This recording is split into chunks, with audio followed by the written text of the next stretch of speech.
আজকে আপনাদেরকে শোনাবো বন্ধুত্বের গল্প। নাসিরুদ্দিন পাটোয়ারি আর মির্জা আব্বাসের মতো নয় অবশ্য, এ হলো খাঁটি বন্ধুত্বের গল্প। প্রেমেন্দ্র মিত্র আর শিবরাম চক্রবর্তী ছিলেন খুব ভালো বন্ধু। প্রেমেন্দ্র মিত্র শিবরাম বাবুর মতন পুরোপুরি ভবঘুরে না হলেও আলসেমিতে ছিল দুজনের বেজায় মিল। একটা সময় প্রেমেন্দ্র মিত্র খুবই অভাব অনটনে পড়েছিলেন, এই দিকেও দুই বন্ধুর খুব মিল। যাই হোক, হাতে টাকা কড়ি নেই, অন্যের কাছে ধার চাইবেন সেটাও পারছেন না, কারণ প্রেমেন্দ্র মিত্র খুব ধনী ঘরে জন্মেছিলেন।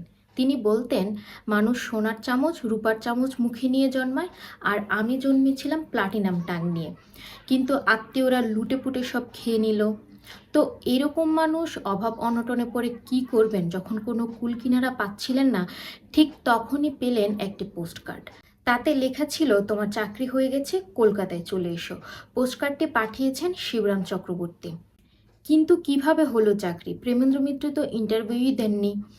তারপর অফিসের ঠিকানায় পৌঁছে শুনলেন এক গল্প।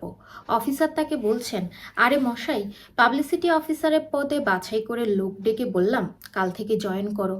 তো যাকে আমরা নিলাম সে বলছে, আমি তো জয়েন করব না, করবে আমার বন্ধু প্রেমেন।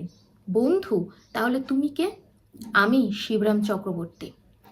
তারপর প্রেমেন্দ্র মিত্র সেই বিজ্ঞাপন অফিসে জয়েন করেছিলেন এবং কিছুদিন চাকরিও করেছিলেন। ভাবতে পারেন এরকম বন্ধু ভাগ্য কজনের হয়। আজ এই পর্যন্তই। কেমন লাগলো অবশ্যই কমেন্ট করে জানাবেন, ভালো লাগলে শেয়ার করবেন। অন্য কোনো দিন নতুন কোনো গল্প নিয়ে হাজির হব। আমি ফারজানা, চায়ের কাপে গল্পে। ভালো থাকবেন সবাই।